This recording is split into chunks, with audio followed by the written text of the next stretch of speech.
जय हिंद साथियों, मैं आपके साथ मुस्तफ़ा चौधरी। उत्तर प्रदेश के जनपद बरेली से एक खबर जो काफ़ी वायरल हो रही है कि एक मकान में नमाज पढ़ने पर 12 लोगों के खिलाफ मुकदमा दर्ज हो गया। और न सिर्फ मुकदमा, उनको पुलिस उठा करके ले गई, गिरफ्तारी करी और कोर्ट में पेश भी किया। जुर्म बिना परमिशन के घर के अंदर नमाज पढ़ना। जब उत्तर प्रदेश में सत्ता परिवर्तन हुआ तब एक बहस छिड़ी कि सड़क पर नमाज नहीं होगी। थोड़ा बहुत लोगों को बुरा लगा, लेकिन उस चीज़ को एक्सेप्ट किया सभी मुसलमानों ने। और आज के दौर में, आज के दिन पूरे उत्तर प्रदेश में कहीं पर भी सड़क पर नमाज नहीं होती, चाहे वो जुमे की नमाज हो, चाहे ईद और बकरा ईद की नमाज हो। होनी भी नहीं चाहिए, मस्जिदें हैं नमाज के लिए। और ऐसा नहीं है कि हर सड़क पर नमाज ही होती थी, वो कारणवश ऐसा हो सकता था। बहुत सी जगह होता था कि मस्जिद में, ईदगाह में जगह नहीं रही तो सड़क पर भी नमाजी हो जाते थे। लेकिन ठीक है, सरकार का फैसला सब लोगों ने माना, वो चाहे डर से माना हो या शांति से माना हो। लेकिन अब स्थिति इससे आगे बढ़ी और बरेली के अंदर इस वजह से कि एक वीडियो किसी ने बनाया और वो पुलिस को दिया कि देखें नमाज पढ़ रहे हैं घरों में, और उन पर केस दर्ज। ये अटपटी बात है। और ये उसी बरेली की बात है, उसी उत्तर प्रदेश की बात है जो अभी बीते 25 दिसंबर 2025 को क्रिसमस के दिन चर्च के बाहर सड़क पर पुलिस प्रशासन के सामने हनुमान चालीसा पढ़ा गया, उत्पात मचाया गया, तोड़फोड़ करी गई। पुलिस मूक दर्शक बनी रही। वो सड़क पर उत्पात नहीं है, ये घरों में नमाज पढ़ना उत्पात है। मानो ये एक अपराध कर दिया, इसके लिए परमिशन लेनी पड़ेगी। ये बड़ा गंभीर विषय है, चिंता का विषय है और सोच का विषय है कि हम दरअसल जा किधर रहे हैं। तो इस पर ये ऐसा नहीं है कि बरेली में पहली बार हुआ है।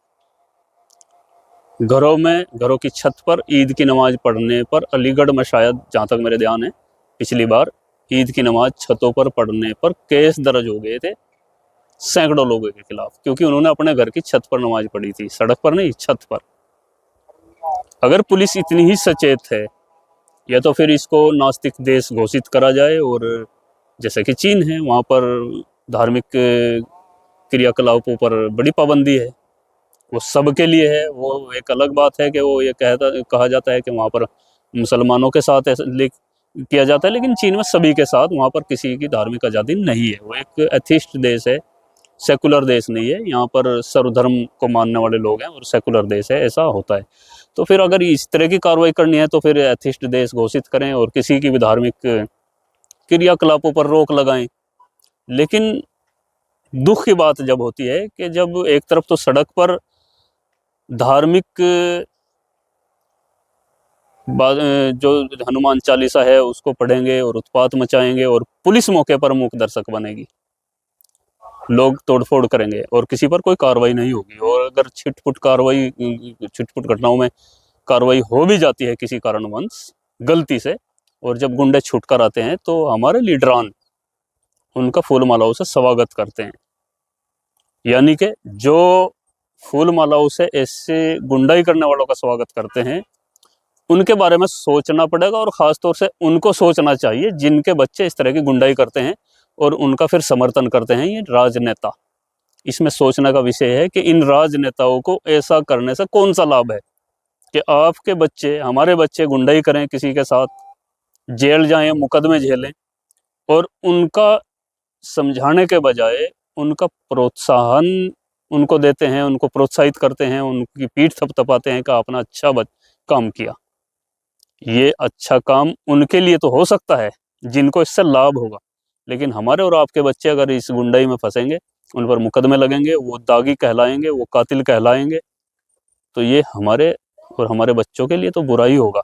तो भाई, ये अति चिंता की बात है कि पुलिस इतनी एक्टिव नजर आई कि भाई वीडियो देखी, घरों में नमाज पढ़ रहे हैं और उन पर केस दर्ज कर दिया, उठा करके ले गई, कोर्ट में पेश कर दिया। और उसी जिले में दूसरी तरफ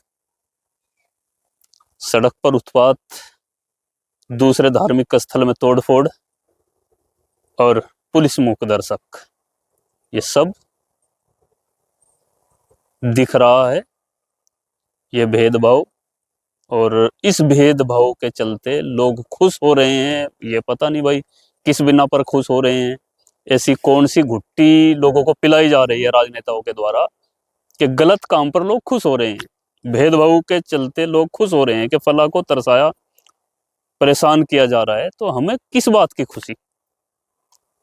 और दूसरी तरफ के लोग अगर गुंडाई करें, उनको बचाने की कोशिश, उनको प्रोत्साहित करने की कोशिश, और इसके पीछे इस पर चिंतन करना चाहिए हम सबको कि इलीगल कार्य से, गलत कार्य से, गुंडाई करने से किसको लाभ हो रहा है और किसको नुकसान हो रहा है।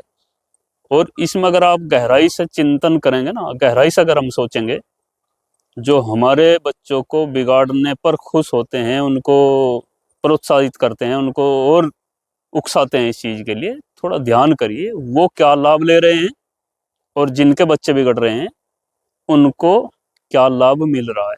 स्थिति स्पष्ट हो जाएगी। ये सोचने का विषय है।